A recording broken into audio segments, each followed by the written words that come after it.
bushingiye ku muco. Ubuzima bushingiye ku muco ni ishuri ridusogongeza ku muco w'abaduciriye inzira kugira ngo tugaruke ku isoko hamwe dushinze imizi y'imibereho yacu. Ntawe ushidikanya ko umuco wacu ari igicumbi cy'ubukungu tuvomamo ibisubizo ku buzima bwacu bwa buri munsi. Ahari uzumva ubutumwa butandukanye n'ubundi, uzumva umwuka w'ubuntu wongeye kugaruka muri wowe, uzongera kumva icyo kuba umuntu w'i Rwanda aricyo, uzongera kumva iki kintu cy'i Rwanda aricyo, iby'imbuto nkuru z'u Rwanda, abantu barinda ubuzima bwabo, uburo, amasaka, isogi n'inzuzi. Kurikira ibi byigisho maze ukiranuke n'ibikubuza amahwemo. Nta muntu uratugana avuga ngo yagize ikibazo cy'amarozi uko yaba ameze kose, bibi biryano, bibi bitegano, bibi bitongerano, bibi bihuherano, ngo maze ntitumenye uko tumugenza. Oya ni ukuri namaze imyaka 2 mva mfite n'ikibazo cy'umutwe ukomeye n'umugongo, ariko ubundi muzima rwose. Amavuriro yose narayirukanse ngarutse mu by'iwacu nisanga nkizi icyago. Nibaza rero ko urugendo rutanga rw'amaboko yakoze ari ukubanza kumenya ikibimutera. Ubuvuzi twatangije ni ubuvuzi buvura umuntu uko yakabaye wese, nyuma y'igisobanuro gishya cy'umuntu, kuko nasanze abakurambere bacu bari bazi umuntu no kurusha twebwe tuvuga ngo twaramwize, bakamenya imigenzo bari bukore kugira ngo babe bamuremye mu ntekerezo, mu mwuka we, mu mubiri we, aba ameze neza. Ndavuga ngo umuntu ni ndatandukanye ubugira kabiri, bwa mbere nawe ubwe, kuko ni nyabutatu agizwe n'umwuka, intekerezo n'umubiri. Iyo umugabane umwe wakozweho, umuntu uko yakabaye wese aba yakozweho. Bwa kabiri, umuntu ni ndatandukanywa n'umuco. Muzumva ko mu buzima burya nta kibazo kitagira igisubizo. Bagaragaje ko nta buganga butagira ubugangahuzi, nta bisare bitagira amasubyo, nta joro ridacya, nta maroza atagira ikirogora, nta kuzinga kutagira kuzingura, nta kibazo na kimwe kitagira igisubizo. Nabigaragaje mu mabara makuru y'u Rwanda, umweru n'umukara. Ibyigisho by'ubuzima bushingiye ku muco mubigezwaho n'ikigo Nyarwanda cy'ubuzima bushingiye ku muco, aho muba muri kumwe n'umwigisha w'ubuzima bushingiye ku muco, muganga rutanga rw'amaboko. Uyu akaba ari inzobere mu muco, amateka, imbonezabitekerezo, hariyo filozofiya n'ubuzima bwa muntu bushingiye ku myizerere, imyumvire, imitekerereze, imyitwarire ndetse n'imigirire. Yabona ni mutoza abana bacu ubuzima bushingiye ku muco, abantu nibongere bagaruke baba abantu b'i Rwanda, bagarura ubuntu muri bo.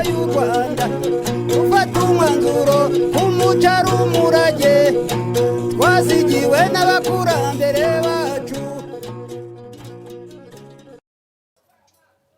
Imana y'u Rwanda ihorana namwe Benimana. Turasuje cyane abari mu Rwanda no mu Rwanda rw'iyo. Tubahaye ikaze kuri televiziyo yacu kandi yanyu muganga rutanga rw'amaboko. Nk'uko benshi bakomeje kubidusaba ko twaya tubagezaho ibyigisho, uyu munsi tubafitiye icyigisho.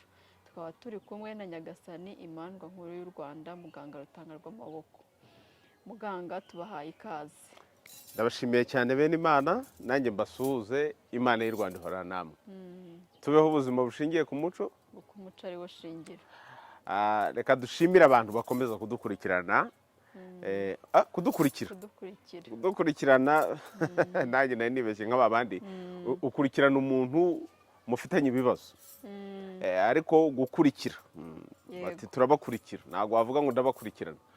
Akomeza kudukurikira rero kuri televiziyo yacu muganga rutanga rw'amaboko, kandi nk'uko basabye ibyigisho ukabona ko tubishyiraho nabo bakabikurikira rwose, bakabisangiza n'abandi. Ndagira ngo mbabwire ngo iri ni ishuri ry'ubuzima bushingiye ku muco nk'uko mukunda kubibona mu ndanguruzo. Niwiga ukumva hari aho udasobanukiwe, baza ahatangirwa ibitekerezo, ahabarizwa ibibazo, hari hatangirwa ibitekerezo munsi, natwe turagusubiza, ni twebwe tubyisubiriza.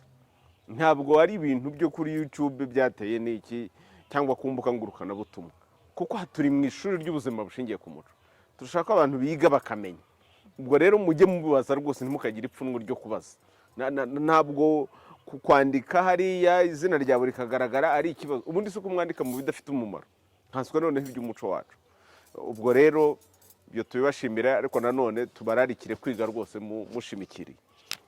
Hanyuma mukomeze kudukurikira ku mbuga zitandukanye, Facebook page, Twitter, Instagram, hose ni muganga rutanga rw'amaboko. Muvunyishe kuri iyi miyoboro y'ikigo Nyarwanda cy'ubuzima bushingiye ku muco, abakenera gahunda zitandukanye zo kubonana na muganga, kwivuza. Dukora buri munsi kuva saa 9 za mu gitondo kugeza saa 3 z'ijoro. ariko iyi miyoboro yo ihora ku murongo amasaha 24 kuri 24. Ushobora no kutwandikira kuri iyi email ikigo cy'umuco @gmail.com, murabibona naho mukatwandikira, mukaza muri gahunda zitandukanye, ubukerarugendo bushingiye ku muco, kwigisha umuco w'u Rwanda, imurikamuco nyarwanda rihoraho, ubushakashatsi bushingiye ku muco, byinshi byose bishingiye ku muco. Niki iki kigo cyabereyeho kigamije iterambere ry'igihugu rishingiye ku muco, kandi ntibyapfuye kuza gusa kuko twabikomoye mu bushakashatsi, hahandi abantu bahura n'ibibazo bagashaka ibisubizo bakabibura, igisubizo bakakibona gusa ari uko bashingiye ku muco wabo, kuko umuco ariwo shingiro. Turabashimiye cyane muganga. Nanjye ndabashimiye. None uyu munsi, icyigisho cy'uyu munsi ni ikihe? Abantu benshi baba bafite amatsiko yo kumenya icyigisho bagiye kumva. Rwose icyigisho cy'uyu munsi twakunze kubona ko abantu benshi bakomeza kubaza ngo akadogo ni iki, akadogo ni iki. Uzabibona ku rubuga rwacu rwa Facebook rwitwa Muganga Rutanga rw'amaboko, ahatangirwa ibitekerezo. Buri gihe iyo dushyizeho akadogo gahire, benshi bamaze kubimenya, ariko nanone hari abatarabimenya. Ukabona abantu baraje, burya iyo abantu barenze nka 5 mu bitekerezo byatanzwe, baza babaza bati akadogo ni iki, akadogo ni iki, akadogo ni iki. Uhita wumva ko icyo kintu gikwiye guhabwa icyigisho cyihariye. Niyo mpamvu rero uyu munsi ngira ngo abe aricyo twigaho. Yego, murakoze cyane. Ngira ngo abantu benshi bakomeje kugenda babyibaza, ubundi umuntu yatangira yibaza ngo akadogo ni iki. Akadogo ni iki, wa mugani nk'uko nabo babyibaza. Yego, akadogo ubundi biva ku babanda b'abadogo. Yego, ababanda bari amoko menshi. Hariho ababanda b'abaswere, hariho ababanda b'abanyori, hariho n'ababanda b'abadogo.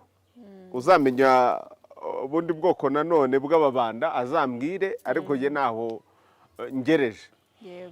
Kuko burya amateka dukomeza tuyiga, dukomeza tuyunguranaho. Mbonereho mbwira abantu bakuru dukurikira, mujye muduha ibitekerezo, mujye mutwandikira, mujye mutubaza, kugira ngo ibyo mudusangiza n'abandi babonereho.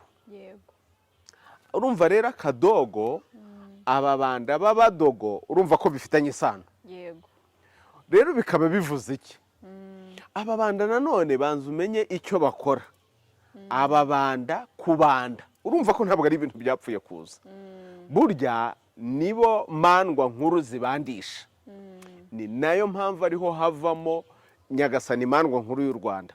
Ni ukuvuga umutambyi mukuru, le grand sacrificateur mu gifaransa, high priest mu cyongereza. Ni ukuvuga ngo ababanda b'abadogo nibo bahawe ibijyanye no guhuza Imana n'abantu bayo, guhuza abantu n'abandi mu rwego rwo komatanya, kuko kubanda ni ukomatanya.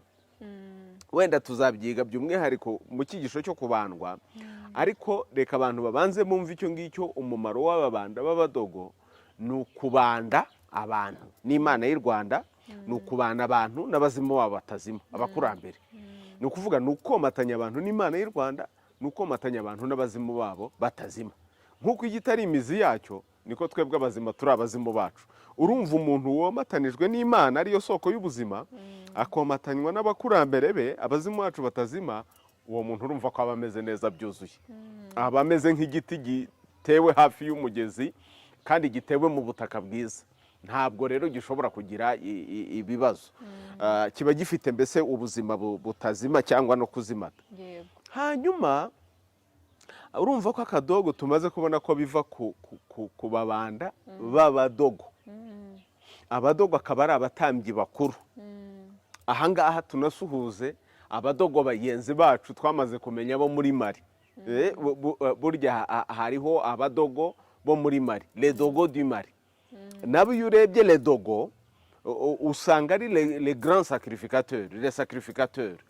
Umudogo mukuru akaba nyine ari umutambyi mukuru. Hanyuma akadogo rero kaje gate, kitwa nanone icyumweru. ese buriya wari uzi ko icyumweru ariho havuyemo icyumweru? Buriya bazanye icyumweru bakibye mu cyumweru.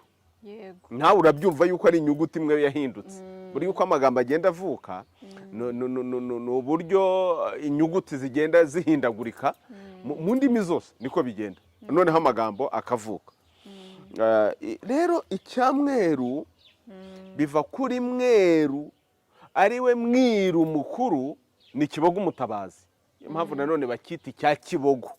Ni umunsi rero abanyarwanda bizihizaho imyizerere yabo ya gihanga. Nituvuga gihanga mujye mwumva gihanga uwahanze byose.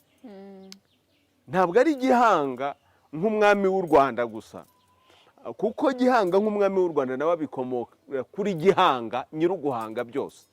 Ni ukuvuga rero iyo bavuze gihanga baba bavuze iby'Imana, baba bavuze ibyerekeye Imana. Ubwo umunsi wa gihanga, myizerere yabo mu bya gihanga ishingiye ku muco, ubwo uwo munsi ni umunsi w'Imana, umunsi wa gihanga. Kibogo umutabazi rero amaze gucungurira Imana abantu, ibyo gucungurwa nabyo tuzabyiga, asubiye mu ijuru ku Mana, nibwo abantu bagize akantu ko kunyinyirwa ku mutima no kubabara.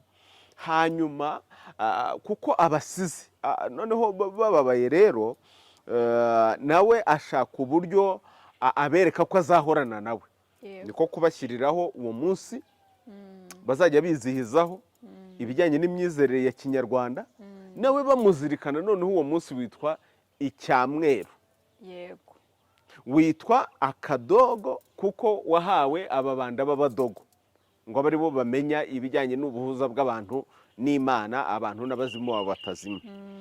Noneho muri ubwo buryo, burya Kibogo umutabazi ni n'ikimenyetso cy'umugisha, kubera yuko kujya mu ijuru kwe yagiye mu ijuru ngo yigurane imvura.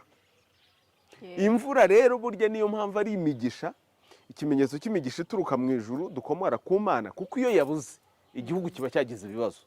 Niyo mpamvu ubona iyo imvura yabuze duterekera, abantu barabyibuka mu bihe byashize, igihe imvura yari yarabuze, yuko twaterekereye kandi imvura ikagwa, tukabasha kweza imyaka mu gihe ubundi bitari byoroshye. Imana y'u Rwanda ishimwe n'abazimu bacu batazima, kuko umuco ari wo shingiro. Akadogo rero ubundi icyumweru cya Kinyarwanda, iki bita icyumweru, cyagiraga iminsi 5. Iminsi 4 ikaba iminsi y'umurimo, mibyizi, gukoraho imirimo itandukanye. Buri munsi wagiraga icyo ugenewe, ariko umunsi wa 5 akaba umunsi weguriwe Kibogo umutabazi. Birumvikana Kibogo n'umwana w'Imana, ni umucunguzi wacu, ni ukuvuga ko ni Imana muri twebwe. Noneho rero kuri wa munsi cyaraziraga, abantu ntibagiraga ikindi kintu bakora cy'imirimo nko guhinga batabikoresheje ibya gihanga. Ndagira ngo iki kintu abantu bacyumve neza, kuko nshobora kuvuga ngo abantu ntibagiraga ikindi bakora, abantu bakagira ngo ahari ntabwo abantu bakoraga imirimo yabo. Oya, nk'uko wenda abantu babigenza ku isabato cyangwa ku cyumweru abantu bakareka imirimo imwe n'imwe. Oya, ahubwo twebwe abanyarwanda bakomezaga imirimo. Ariko kuko umurimo munini wari uguhinga no korora, ku bijyanye no guhinga, abanyarwanda cyaraziraga ntawahingishaga indi suka atari isuka y'inkonzo. Wambaza uti rero kuki isuka y'inkonzo? Kandi isuka y'inkonzo, abantu ntibazi inkonzo. Inkonzo cyari habayeho igihe rero abantu babaho mu gihe cy'ubuhigi n'ubutoratozi. Ni ukuvuga ibyo bita mu Gifaransa periode de chasse et cueillette, cyangwa hunting and food gathering period mu Cyongereza. Ubwo mbizanye ntyo, sinkunda ubundi kuvanga indimi, namwe ntimukabikunde, ariko kugira ngo hari abadukurikiye bafite akantu k'akanyenyeretso mu by'amateka bataza gusigara, kuko n'izo ndimi bagiye babyigamo. Igihe cy'ubuhigi n'ubutoratozi ni igihe abantu babagaho barya, banywa, bagira bate, batunzwe n'ibyo batagizemo uruhare. Tuvuge gusoroma imbuto mu bihuru, ku bimera bitandukanye, ibiti byimejeje kimeza, gucukura imizi y'ibiti, ibyo barya, ibinyabijumba, kwica inyamaswa. Urumva harimo ubuhigi n'ubutoratozi, ariko noneho uko bagenda babikoresha bikagenda bishira. Noneho uko bishira bakimuka bakajya aho biri, nibwo bumva ngo ni abanomade, nomadisme, kugenda abantu bimuka bashaka aho ibintu biri, aho ibyo kubatunga biri, aho amazi ari. Noneho abanyarwanda bagira ihurizo ryo kuvuga ngo tuzakomeza tugende kugeza ryari. Ese ibi ngibi turimo kurya, ibi dusarura tutabigizemo uruhare, nibidushirana bizagenda bite? Niki dushobora gukora kugira ngo noneho bijye biza tujye tubibona twabigizemo uruhare, ibimera bimere ari twe twabiteye bikamera. Urumva no gutera imbuto bitangira kuza. Urumva ko abanyarwanda bari abahanga mu by'imitekerereze, kuko babashaga kwibaza ibibazo bakabibonera n'ibisubizo. Iyo ihurizo ribonetse ntabwo ari umwanya wo kugira ngo uhagarare, ni umwanya ahubwo wo kugira ngo urebe ngo ndarikemura gute, ndabona igisubizo gute. Abanyarwanda rero niko babigenje, bishakamo igisubizo, noneho biremera isuka yo guhinga. Ubwo no guhinga biba biraremwe kuko nta byari biriho, iyo nshinga iravuka. Urumva ko ikinyarwanda kitapfuye kubaho, ubwo aho wanakwibaza ngo andi magambo azongera kuvuka gute. Tugomba kumenya uko dukungahaza ururimi rwacu. Akadogo turaza no gusanga yuko kari mu bidufasha, ndetse n'ikimenyetso gikomeye kitagira ikindi kikiyinga, kitwibutsa abo turi bo, kitwibutsa ibya gihanga, kitwibutsa inkomoko yacu ko ari ku Mana. Noneho Imana ikaba yarabibikije umucunguzi, yaduhaye ikibogo umutabazi, nawe akabiduha muri urya munsi tugomba kujya twizihizaho ibya gihanga, iby'umuco wacu, uwo munsi w'akadogo. Noneho rero bahanga isuka. Iyo suka rero bayihanze mu giti, nk'uko wafata igiti gifite ishami. Ishami urimo kubona izi ntoki zanjye, rya shami hano ukarivuna, naho ukarivuna, nayo kuvuga ngo gutema kuko batari bafite icyo batemeje. Hanyuma wagira utya kuko ubutaka bwari bucyoroshye, ubutaka bwari bucyoroshye, ukaba urimo guhinga, ugacukura, ugateramo urubuto. Gutera imbuto urumva biraje, hanyuma rwa rubuto rukazagenza gute, rukamera. Iyo suka yitwa isuka y'inkonzo.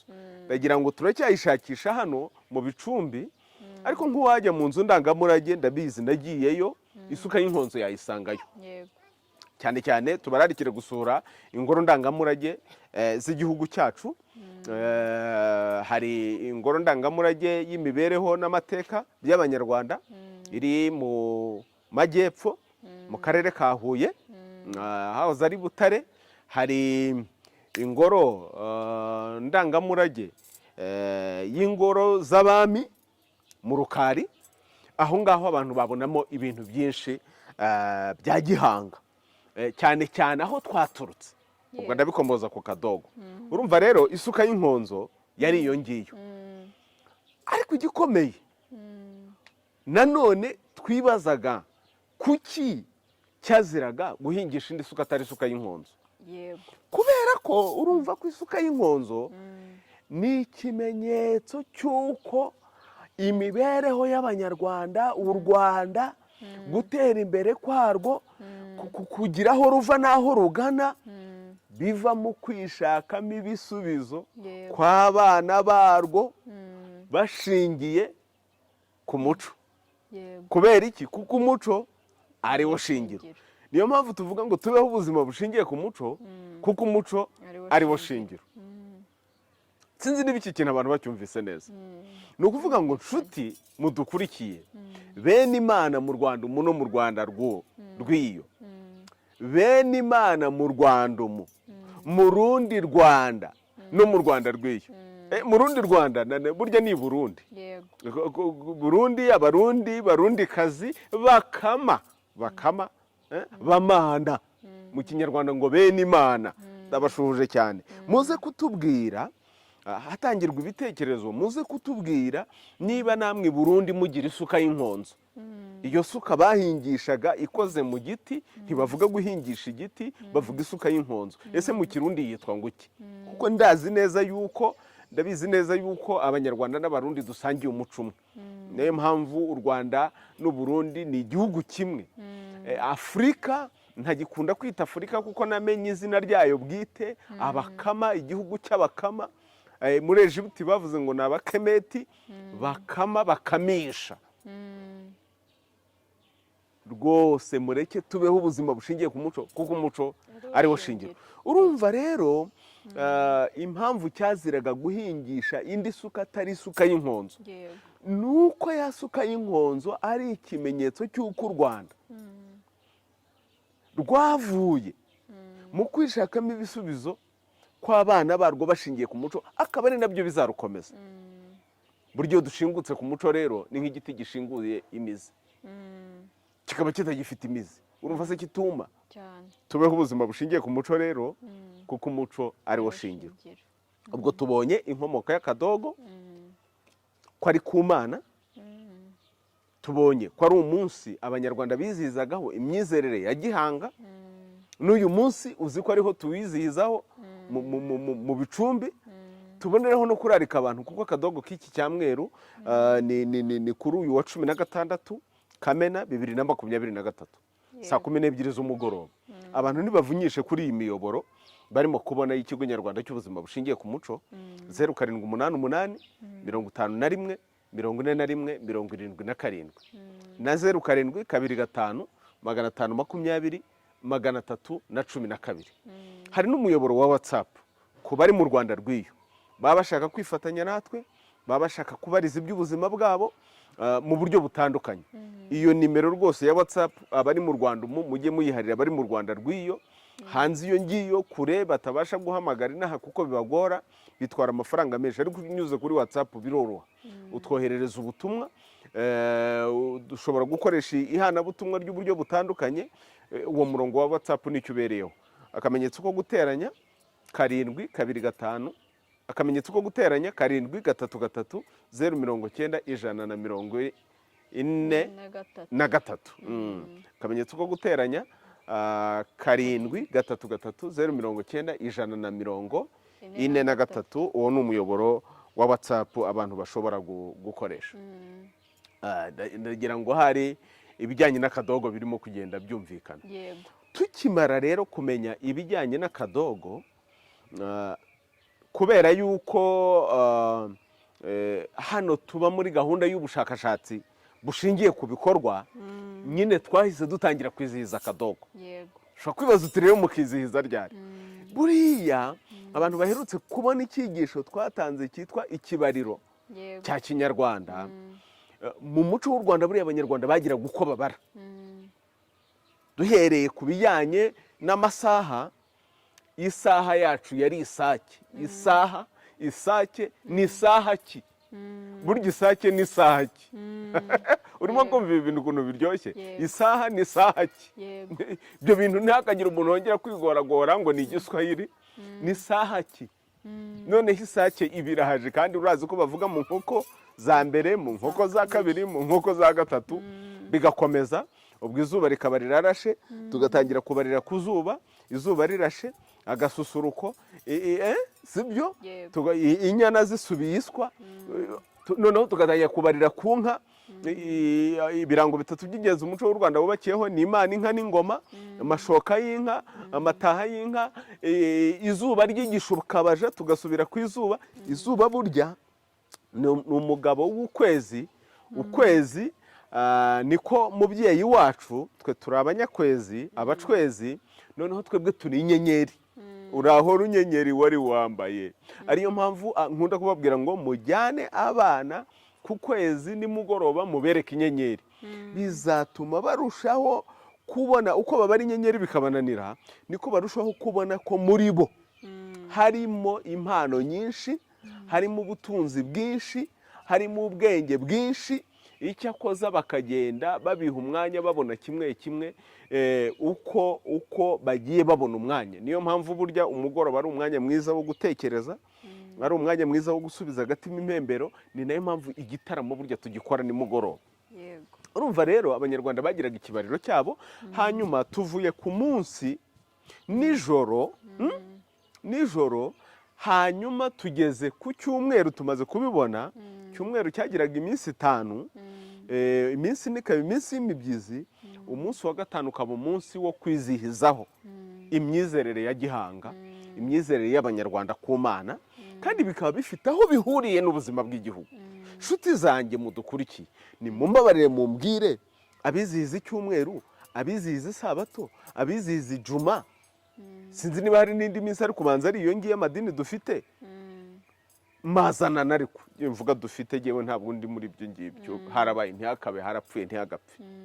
Nimureke duhonoke, twige kandi tumenye iby'iwacu, tubeho ubuzima bushingiye ku muco. Iyo muruhuka kuri iyo minsi, biba bihuriye n'ubuzima bwanyu, bihuriye n'igihugu cyanyu. Urumva hari ahantu bihuriye. Iyo abantu, ndaguha urugero, iyo abantu baruhuka ku cyumweru, abenshi imirimo barayireka cyane. Ku isabato ho abadivantisiti ntibakora n'umurimo n'umwe. Ntukagire umurimo wose uwukoraho. kuva ku wa gatanu. Ibyo bintu rero mbona bimaze kutwokama. Uzajye mu mujyi wa Kigali mu masaha y'umugoroba ku wa gatanu, ahantu henshi baba bamaze gufunga. Wenda hafunguye haba ari utubari, ariko abacuruzi baba bamaze gufunga, bati weekend yageze. Umugoroba utangira kugera ukagira ngo bose babaye abadivantisiti. Cyose mwakabyara mwe, kwabwo muri weekend ari bo amafaranga aboneka. Uzajye mu mijyi idukikije, gira nka za Kampala, nka za Nairobi, Kenya, usanga urujya n'uruza ahubwo ari rwo rubaye rwinshi. Twebwe mu mujyi wacu abantu barasinziriye. Jyayo noneho ku wa gatandatu, jyayo ku cyumweru, weekend yabaye weekend. Urumva atari ikibazo? Ikibazo. Mu gihe twebwe umunsi wo kwizihiza imyizerere yacu, twazirikanaga ko u Rwanda rwavuye mu kwishakamo ibisubizo kw'abana barwo. None se kudakora muri iyo minsi mwasanze ari igisubizo gishingiye ku muco? U Rwanda se rukazatera imbere rute? Rukazakomeza rutese? Urumva ko iyo twakiriye imyizerere n'ikibariro cy'ahandi, kuko icyumweru gifite iminsi 7, abantu bakizihiza iminsi yabo nyine mu mpera z'icyo cyumweru, kandi babwiye ko n'icyumweru nicyo cyavuye mu cyamweru. Nshuti zanjye, mwaretse gukomeza kwizihiza iby'abajura babibye. Uzi kugira ngo umujura kwiba ibyawe, nurangiza ujye kumutira umwambaro yakwibye, aba ari wo wambara wirate ngo nanjye nasarutse.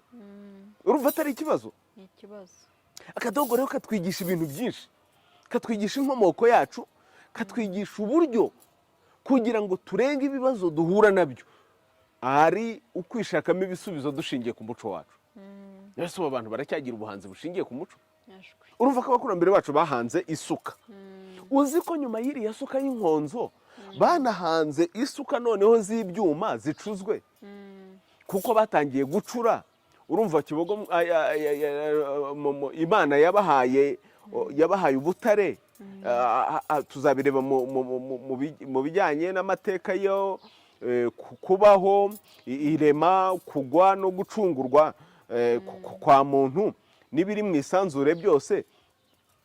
Abantu Imana yabahaye ubutare bwo gucura, ibaha n'umuriro, hanyuma baracura. Rero buri iyi miringa y'imirinda nambaye ni yabasogokuruza, ni yasogokuruza bihangiye, biremeye mu butare, bikoreshereje umuriro, bihangiye mu rushingo. Urushingo buriya mu bijyanye n'ubugenge ni nk'uko wakora gukubanaho kw'ibintu noneho bikabyara umuriro, nicyo bita forotuma muri fizike. Urumva ko ibijyanye n'ubugenge abanyarwanda babifite ubugenge butarabaho.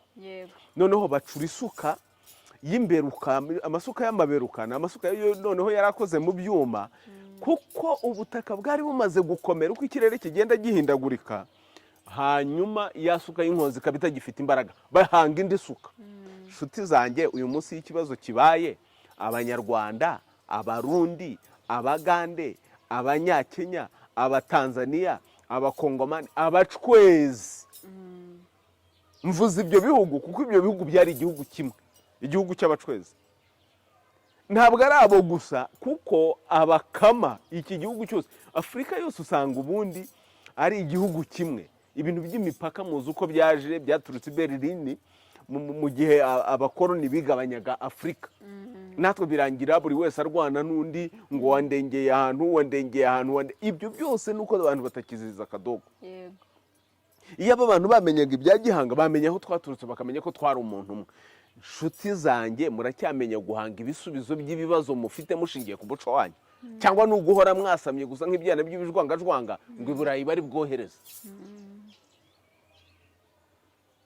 Hano ubutaha ngira ngo tuzabereka hariho ikiganiro wakoze ku bijyanye n'imiti n'ibihingwa biri hano. Hari n'ababisabye kugira ngo icyo kiganiro kizagaragazwe. yego Noneho wereka abantu imiti iri hano nuko abakurambere bacu bayivurishaga. Urumva barwaye indwara bishakamo igisubizo cy'imiti. Kwiga amashuri nk'uko njye nize ikiganga byari bitarabaho. Abizi ibijyanye no gukora imiti pharmacist byari bitarabaho. Ariko abakurambere bacu bari bazi ngo n'indwara inzoka mfite ukuntu ndi bukoreshe umuravumba, umubirizi, mfite ukuntu ndi bukoreshe igikakarubamba, mfite ukuntu ndi bukoreshe umukubayoka, mfite ukuntu ndi bukoreshe ya ndwara igakira. Umwana narwara icyo mu nda turamuha ikinetenete. Twebwe abaganga babyize twari tutarabaho. None ubu twabyize abize gukora imiti nibwo noneho tudafite inganda zikora imiti. Nibwo noneho tutazi kuvura dukoresheje ya miti mu bijyanye n'aho ikiganga kigeze. Ibyo rero twarabyanze, narabyaze. Jewe ugiye nasozaga kaminuza nk'umuganga, kandi ariko nanjye nari impuye n'ikibazo. Abantu barabyibuka duherutse kubibasangiza mu cyigisho cyitwa nta buganga butagira ubugangahuzi. yego Kimwe n'ibijyanye n'imihango n'imigenzo n'imiziririzo mu muco w'u Rwanda, aho nabahaye urugero abanzi bose bakunze kumva urwo rugero kuko nyine n'urugero rushingiye ku bushakashatsi. Ntabwo tuzajya kuvuga ibitabaye. Igihe nasozaga kaminuza nahuye n'abarwayi barwaye birananirana kubavura kuko banyuze kuri kirazira, yishe inyamanza, yamennye igisabo, yagire gusa. Nibuka ko sogokuruza yabivuraga. Urumva akadogo katwibutse iyo twakombotse. yego Nuhura n'ikibazo ukabura igisubizo, ibuka aho wakomotse ko abakurambere bacu bataburaga ibisubizo. yego Akadogo nicyo katwibutse. Nta munyarwanda ugomba kubura igisubizo. Niyo mpamvu banakubwira ngo intore no mu ishyamba ry'inzitane yishakira inzira. Abakurambere bacu baciye inzira, ariko uyu munsi wa none urasanga hari ikintu cyitwa uburenganzira. Uburenganzira bwo kurenga n'inzira. Uzabibona iyo tuvuze iby'akadogo, iyo tuvuze iby'imyizerere ya Kinyarwanda, abantu baravuga batari bavuga amasakaramentu, twavuga amasaka. Kwa amasakaramentu aje gusibanganya amasaka, kandi ko kurabizi hari imvugo ngo ntawuvanga amasaka n'amasakaramentu. Ubundi nakabishimye koko. Yuko abantu batavanga amasaka n'amasakaramentu, ariko iyo mvugo yaje gusibanganya amasaka. Abanyarwanda babahatirije, babakuyemo abatware babo, abami babo batangiye kubacira ishyanga, nka Nyagasani umwami wacu Musinga Rugwiza kurinda. Bamuciriye ishyanga kuko yanze kubatizwa, ko yanze kwakira ibijyanye n'inyigisho za kiliziya. N'umuhungu we Rudahigwa nawe kurinda apfa nuko yanze kugenda akurikiza ibyo bamubwira, bamwiciye i Burundi. Umutware w'umuganura w'umutsobe Gashamura ka Rukangirashyamba nawe baramuca. Abantu babonye bikomeye bati mama we twemere tubatizwe, ariko mu kubatizwa twabatizwa twagira ku manywa tuzajya tujya gusomerwa misa, nimugoroba dusome ku ntango. Uzi gusoma ku ntango bavugaga burya ni ukubandwa, ni uguterekera, ni ukuraguza, ni ya masaka. Imbuto nkuru z'u Rwanda ni uburo, ni amasaka, ni isogi, n'inzuzi. Rero ibyo iyo bivuze ukavuga yuko hari abatwibye ibyacu bagize, baravuga batari ko muganga urarengera. Ni amahitamo y'umuntu, uburenganzira bw'umuntu. Amahitamo yabaye menshi. Amahitamo y'aho umugabo ahitamo undi mugabo mu bijyanye no kurongorana, aho kugira ngo arongore umugore arongorwe n'umugabo. Amahitamo y'aho umugore ahitamo undi mugore cyangwa inyamaswa, aho kugira ngo abane si ikibazo. Ibyo rero wabivuga batari kurarengera uburenganzira, ari ukurenga inzira, ari ukubuza abantu ngo be kurenga inzira. Kubera yuko impamvu ibya gihanga birimo kugenda bishira ni uko nyine tutakiziririza ya mihango, tutakimenya ya mihango ngo tumenye ibyo tuziririza, ngo tumenye ibyo twigendereza, abantu bakaba batanagihanga kubera yuko urumva ko iyo turi ku kadogo, sinzi ni murimo kubyumva kuko burya nubyumva n'abandi barabyumva, iyo twizihiza akadogo urumva ko bitugaruramo umwuka wo guhanga nk'uko abakurambere bacu bahangaga. Sinzi niba ibintu bidakeneye kwigishwa mu mashuri yacu, kuko abantu baramutse ngewe kandi iyo nigisha mbyigishaho, ariko ubwo mbwire n'abandi barimu badukurikira, mwitegereza ko ibi bintu bibanza gushyirwa mu nteganyanyigisho y'ibyo abanyeshuri biga, kuko hari igihe abo mubwira kubishyira mu nteganyanyigisho nabo badafite uwo mutima. Reka abantu bose twahoneye hamwe, dukeneye kugenda duhonoka. We rero mwarimu umaze kubimenya, byigishe nk'imfashanyigisho, ntacyo bizabuza ko isomo ryawe ritambuka. Igisha amateka y'ibijyanye n'imyemerere, ariko ushingire cyane ku bya Kinyarwanda. Iyo dusomye mu gitabo cy'umwaka wa 8, ubushize nabibasomeye mu kibariro cya Kinyarwanda, kiriya gitabo dusangamo yuko hari ibihe bine bya Kinyarwanda bijyanye n'ihinga. Bakavuga ko abanyarwanda bagiraga uko babara ibihe, niho bazanamo n'ibyo by'umunsi wa Kibogo, icya Kibogo, icyumweru. Urumva ntabwo ari ibintu bije uyu munsi, ariko noneho ukibaza abantu bize uwa 8 baje kubyibagirwa bate, ku buryo dusigara tuvuga ngo akadogo, noneho umuntu akaza akavuga ati akadogo ni iki. Ndizera yuko iki cyigisho nikirangira abantu bazakomeza kugihererekanya bakagisangiza n'abandi, noneho umuntu akamenya akadogo icyo ari cyo, bakanasobanukirwa. Ndagira ngo mwumve ko ibi bintu atari ukwizihiza umunsi nk'umunsi, atari ukwizirika ku myizerere nk'imyizerere gusa, kuko imyizerere mu myumvire, imyumvire irema imitekerereze, imitekerereze irema imyitwarire, imyitwarire irema imigirire. Niyo mpamvu tuvuga ngo tubeho ubuzima bushingiye ku muco no mu myizerere. Umuntu ni umwuka, intekerezo n'umubiri, nibyo mubona kuri iki kirango. Umwuka, intekerezo n'umubiri. Iyo umugabane umwe wakozweho umuntu uko yakabaye wese aba yakozweho. Mu mwuka wacu twizera ibiki? Wowe udukurikiye mu mwuka wacu wawe wizera ibiki? Harimo iki? Harimo Imana y'u Rwanda cyangwa harimo Imana ya Isiraheli? Harimo abo guterekera abazima bawe batazima cyangwa uterekera Aburahamu na Isaki na Yakobo nande na Mariya mutagatifu uretse Nyirarumaga? Mw'abantu mwe iyo muhonotse. Urumva yuko iyo tuvuye ku bya gihanga, uyu munsi wa gihanga w'akadogo utwibutsa byinshi. Iyo tuvuyeho tuva ku by'ubuhanga, ntitubasha guhanga, ntitubasha kubona ibisubizo, ahubwo duhora duteze akava imuhana. Ari naho batubwira bati nimutagira mutya turabitwara, nimutagira mutya ntitwohereza ibi, nimutagira mutya inkunga y'amashuri barorereye Sabatindi. Iyo abo n'ubundi babihagarikaga byose, maze abantu bakicwa n'inzara. Buriya abantu bishwe n'inzara bashaka ibisubizo. Ntubona ko abantu se badamaraye kubera yuko hari uwigize umubyeyi kandi ari urusha nyina w'umwana imbabazi ashaka kumurya. Bazaduha buruse zo kugira gute se? Mwaremye amashuri yanyu mukayubaka mu buryo burambye, mugashyiramo inyigisho zirambye zituma abantu baba bahanga. Ko n'ubundi abantu bagiye ngiyo bakava ari ibihone ntacyo bahanze kubera ko bize ibintu mu buryo budashingiye mu muco wabo. Shuti zanjye ndabibabwira nk'umushakashatsi, ndabibabwira nk'uwabibayemo. N'iki kigo tuvugiramo ntabwo cyashoboraga kubaho tudashingiye ku muco. Ubutabera dufite uyu munsi bwatumye abanyarwanda bongera kwiyunga bakaba umwe, kuko muzi yuko no mu birango by'igihugu cyacu harimo ikintu cy'ubumwe mu ndangagaciro dufite.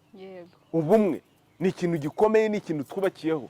Mwabonye ko byatumye na leta y'u Rwanda ishyiraho minisiteri y'ubumwe. Ubumwe n'inshingano mboneragihugu. Ubumwe kubera iki? Kuko umwe turabukeneye, twarabushonje. Kurinda abantu bagera muri jenoside yakorewe Abatutsi, ayo mahano, kuko abantu batagifite bwa bumwe. Ubumwe bwacu rero buza kubera yuko dushingiye ku muco wacu, ariko icyo nashaka kuvuga, impamvu twashatse kwita ku bumwe bwacu nuko twabushonje. Ubu rero abantu bakeneye guhanga, bahanga ari uko bamaze gusonza. Haracyari ibintu byinshi biduhuza bituma abantu badahanga. Mureke tugaruke ku isoko. Iyo twizihiza akadogo rero katugarura kuri ubwo buhanzi, katugarura ku bya gihanga, natwe tukaba abahanga. tukabasha kubaka ibihugu byacu mu buryo burambye. Yego twihuza kugira ngo ahari turebe n'umusozo tuza kugira uko dupfundika ipfundo kuko twabasezeranije ko tuzajya dutanga ibyigisho bigufi kugira ngo byorohere buri muntu kubikurikira mu gihe gitoya rwose. Yego hano abantu bakwibaza ese ubundi akadogo kuri uwo munsi hakorwa iki? Kuko urumva abandi bagira abasenga muri aya madini yandi bagira ko basenga ku kadogo ho hakorwa iki? Ku kadogo rero buriya mbarariki uzaze mu bicumbi ku kadogo cya mbere urumva ko ni kuwa gatanu. Ubu twabaye dufashe umunsi wa gatanu ariko atari uwa gatanu wa cya cyumweru gifite iminsi 5 kuko wumva ko hasigara iminsi 2 inyuma. Cyo nacyo abantu bakimbaza ni ukugira ngo dutangire ku byo abantu bamenyereye, ariko ubundi nitugera ku kibariro cy'umwaka uzasanga yuko tuzasigara dufite ingengabihe ikibariro cyacu kihari kalendriye, atari ibi byo kubarira ku kibariro cya Gerigora, kalendriye Gregori. Aho rero niho uzasanga umwaka ushobora no kugira iminsi 366. Yego. Kuko umwaka wa Kinyarwanda wagiraga amezi 12 ndetse mu turere tumwe ukabagira 13 kuko tubarira ku mboneko z'ukwezi. Yego. No kubijyanye n'umwero w'imyaka kandi uziko bitera kimwe. Ufashe nko mu nce z'amajyaruguru gafata ince z'iburasirazuba ukareba no mu nduga ku mayaga ntago burya hamera kimwe. Yego. Ibyo rero nibyo bizatwereka ikibariro cyacu. Hanyuma noneho nituza ukwezi kugende kugira iminsi runaka, nituza no ku munsi noneho tugire ya minsi 5 ariko ubu twabaye dufashe uwa gatanu. Rero twizihiza akadogo nk'umuhuro, uretse ko twebwe tubibamo nk'ubuzima, ariko nk'umuhuro w'akadogo kubigishwa ubuzima bushingiye ku muco, abagirwa mu bicumbi, abaza mu bukerarugendo bushingiye ku muco, twabaye dufashe uwa gatanu wa mbere w'ukwezi n'uwa gatanu uwa gatatu w'ukwezi. Yego wa gatatu w'ukwezi. Mujye muvunyisha muze mu bicumbi muzabona uko bigenda rero nukuye. Hari umuntu uherutse kumbaza ati ko batahingishaga indi suko uretse isuka y'inkonzo muri iki gihe ko zitanaboneka tuzabigenza gute? Ko mujya gushaka se ibindi kuri mashami mukabona amashami mugira y'imikindo, ko mujya gushaka za divayi mukoresha ku igaburo, ko mujya gushaka kuki mbese mudashaka gusigasira ibyo by'amateka ngo nuzava ikantarange zasangiye ubukombe bukiziritse ku migwanda y'inzu, ngo wenda umwana nakubona ugira ibyo akubaza atari ku murimo ni ibiki, none umubwira utari ko kera burya abanyarwanda bigeze kubaho batunzwe n'ibyo batagizemo uruhare, bitangiye kugenda bishira bishakamo ibisubizo byo kujya batungwa n'ibyo bagizemo uruhare, niho havuye isuka. Cyo si icyigisho cyiza? Yego. Hari umuntu wabonye aka video gatoya twashyizeho kavuga ibijyanye n'umuterekero turi ku murinzi tuzenguruka, twari turi kumwe n'imfura yanjye rero Mugiramana. Noneho urumva n'akajwi ke karazamuka cyane. Umuntu ati yego ko yegwewe, ati wowe ujya guterekera ujyanye n'abana wagiye ureka bakabanza bakaryama.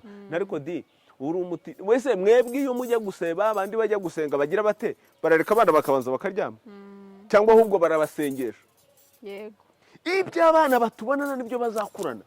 Abana ngo uko muturere niko tuzakura. Yego. Urumva rero ibi bintu turabikeneye ku munsi wa gatanu rero. Uziko nkajya ukunda kumbona njya hano mu bicumbi ntatangira gukora ibyo abakurambere bacu bakoraga. Yego. Niba ari ukufirira imiti, niba ari ukugira gute, guhinga tugahingisha yasuka y'inkonzo, kuzirikana ibya gihanga, guteka tugateka Kinyarwanda. Niba mu yindi minsi wenda waryaga ibyo ubonye imiceri ibiki simbyanze, uretse ko nabyo hari uburyo bwo kubiteka by'umwimerere, ariko noneho ushaka uburyo kuri urya munsi murya ibya gihanga, mwambara ibya gihanga, mubeho bya gihanga, bizatuma n'ikindi gihe mwihangira ibyanyu. Yego. Yego, nizera ko abantu babyumvise. Hanyuma nimugoroba tugira igitaramo tugasangira Kinyarwanda. Abantu badukurikira kuri page yacu ya Facebook yitwa Muganga Rutanga rw'amaboko babonye ifoto twashyizeho ndi kumwe n'injishi, turimo tunyuza urutamye mu mutsima, turi ku gicaniro cy'umuterekero, hari amata mu byansi, hari ibyo kurya bya Kinyarwanda mbese. Ndababaza ngo muheruka kurya ibyo kurya bya Kinyarwanda ryari? Nawe udukurikiye jya ku rubuga rwanjye rwa Muganga Rutanga rw'amaboko kuri Facebook urebe uko bansubije. Abenshi baravuga ngo ni kera, wabibokura heze muganga ndabararitse ku kadogo twebwe tuba tubifite muri buki gihe abasizi bahuriraga hano bose bo mu gihugu mwabonye yuko twariye Kinyarwanda nawe niba ushaka kugeza ukaba ushaka ahantu wabona indyo ya Kinyarwanda ukaba ushaka ahantu bakenyeye Kinyarwanda batarama Kinyarwanda by'i Rwanda bagatarama bigatinda ngwino ku kadogo ntucikwe kandi akadogo k'iki cyumweru n'ejo bundi muvunyishe ejo bundi ku wa 16 urumva ni kuri uyu wa gatanu ku wa 16 Kamena 2023 saa 12 z'umugoroba burya tuba dutangiye mu bicumbi vunyisha rero uhamagare kuri iyi miyoboro yo mu bicumbi baguhe gahunda ubikisha icyicaro cyawe kuko twakira abavunyishije kuko ibintu byose tuba tugomba kubikora kuri gahunda barangiza kuvunyisha ku wa 4 nimugoroba saa 4 z'umugoroba burya baba bamaze kuvunyisha vunyisha rero hakiri kare sinzi ko wenda hari nk'ikibazo kimwe cyangwa bibiri wabariza abantu cyangwa nawe wibariza wenda cyanyuma nshobora kubaza hari abantu bajya bibaza bati se ko icyumweru cyagiraga iminsi 5 uwa gatanu kitwa akadogo iyo yindi ine yakorwagamo imirimo yindi se yo yaba ifite amazina yaba yitwa nguki nibyo urumva bavugaga iminsi ine bayita imibyizi ihuriye ku kintu kimwe yuko ari iminsi y'imibyizi n'ubundi ni nk'uko bisanzwe kuri iki cyumweru ngo mu minsi y'imibyizi abandi ngo ni muri weekend impera z'icyumweru hanyuma hakagenda hakorwaho imirimo itandukanye ahubwo wenda twareba kubera iki iminsi 5 kubera iki kuwa gatanu kubera iki kuwa gatanu kubera iki kuwa gatanu ibyo rero dushobora kutabirangiza muri iki cyigisho kubera igihe twihaye reka nzabigaruka ikindi gihe Imana y'u Rwanda ihorana namwe murakoze cyane nyagasani imandwa nkuru y'u Rwanda ku cyigisho kiza muduhaye ndatekereza neza ko abantu bashobora kuba basobanukiwe ku bijyanye n'akadogo kandi ababa bafite nabo ibibazo bajya hano munsi aho bandikira ibibazo noneho rero bakandika ibibazo tukazabasubiza nibyo rwose murakoze cyane dukomeze twigane kandi tumenye iby'iwacu tubikomereho n'undi uzava ikantarange azasanga ubukombe bukiziritse ku miganda y'inzu tubeho ubuzima bushingiye ku muco kuko umuco ariwo shingiro